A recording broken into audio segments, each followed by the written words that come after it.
At naniwala itong si Era dito sa inuutos nga nitong si Patricia. Subalit ang hindi niya alam ay mapapahamak lamang siya lalo't hindi basta-basta at mga halangang kaluluwa ni Sally at ng kanyang asawa. Matapos kasing sabihin ni Patricia ang totoong ugnayan ni Meredith at nitong si Lilith ay na-stress na siya at nangangamba siya na baka nga kapag nalaman ni Lilith at nitong si Meredith ay mas pipiliin nga ni Meredith at mas mamahalin ni Meredith itong si Lilith kaysa sa kanya. Hindi siya makakapayag dahil naiinis na nga siya dito kay Lilith dahil sapagkat lagi na lamang nauungusin siya sa lahat ng bagay, maging sa career at maging sa love life. Kaya sa pagkakataong ito, sisiguraduhin na siya ang mananalo. Subalit pagdating pa lamang ni Era sa lugar na iyon ay mayroong hindi magandang mangyayari dahil nga si Sally ay instead na kunin ang pera na daladala niya at ibigay sa kanya itong si Meredith ay nagbago ang isip. Hindi kasi niya makalimutan at hindi pa rin siya makamove on na pinatalo nga ang kanyang kapatid na si Carding at nanalo nga itong si Lilith.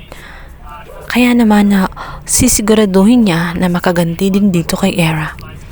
At sinabihan nga niya itong si Era na excited siya sa magiging reunion nilang mag-ina ni Meredith sapagkat hindi na siya makakalabas sa loob ng compound na iyon ng buhay dahil isasama na rin siya sa bihag. Natakot si Era. Sinabi nito na huwag siyang patayin at kunin na lang ang pera na daladala niya. Palayain at patakasin na lang umano siya. Subalit hindi makakapayag si Sally. Hanggang isang tauhan nga nagkwento sa kanya na ito nang si Meredith at itong si Lilith ay tuluyan nang nakatakas sapagkat gumawa din ng paraan itong si Lilith at si Meredith. Matapos makuha nila ang lock sa unang pintuan, ginamit nila ang tool na iyon upang mag-acting na kunwari ay may convulsion nga itong si Lilith at sumigaw naman itong si Meredith. Dali-daling tumawag sa tauhan. Ngunit, nung tingnan na nga ng tauhan ay nagkukunwari lang pala itong si Lilith, agad-agad ay napalo nito sa likuran. Na siyang dahilan kung bakit nawalan ito ng malay at nakatakas ang dalawa. Bago pa man sila makatakas ay kinuha na nga rin nitong si Meredith ang baril na nasa kasamahan nitong si Sally kung saan wala na nga itong malay. Agad na nga silang lumayo, maging ang cellphone ng tauhan ay kinuha din ni Lilith. Dito nga ay nakahanap ng pagkakataon si Lilith dahil na-stress sila at na-pressure kung paano ba sila makalabas dahil nakita nga nila na sa pangalawang pintuan ay nakaabang itong si Sally at ang kanyang kasamahan.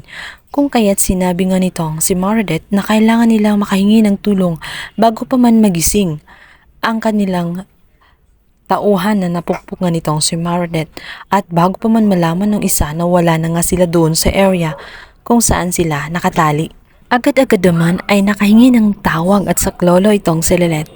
Si Tinang ang kanya nakausap. Nanginginig si Tinang at umiiyak. Bungakala kasi niya ay hindi na niya maririnig kailanman ang boses nga nitong si Lilith.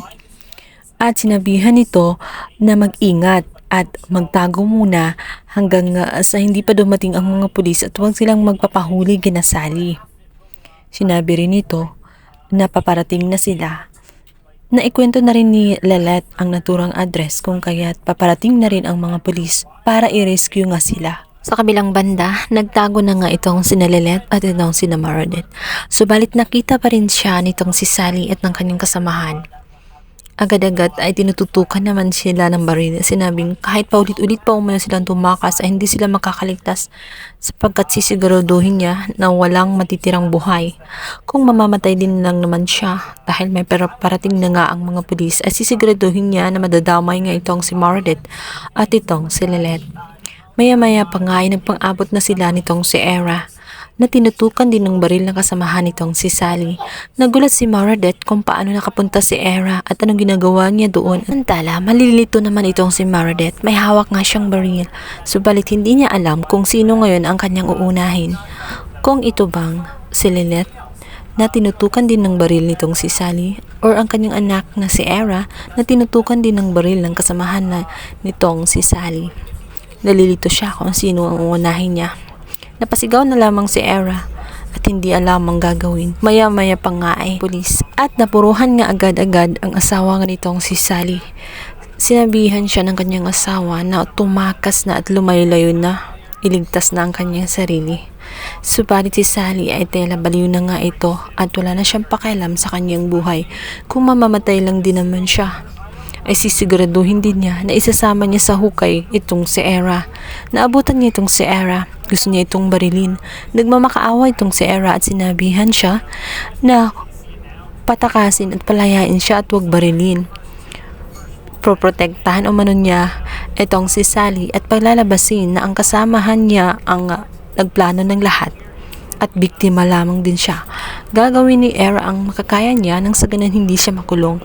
Subalit hindi naniniwala at itong si Sally hindi nga umano niya na nagawa ng paraan ang kaso ng kanyang kapatid. Siya pa kaya wala na siyang tiwala. Samantala, bigla namang susulpot itong si Lilith na tela na tataranta.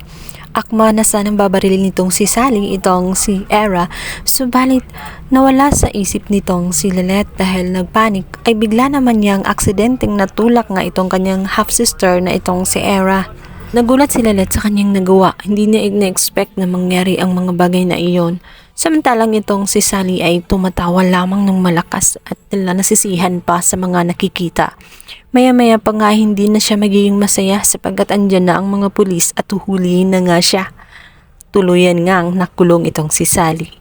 Samantalang itong si Era at itong si Lilith ay agad naman na na-rescue at nilagay agad sa ospital. Critical ang lagay nitong si Era.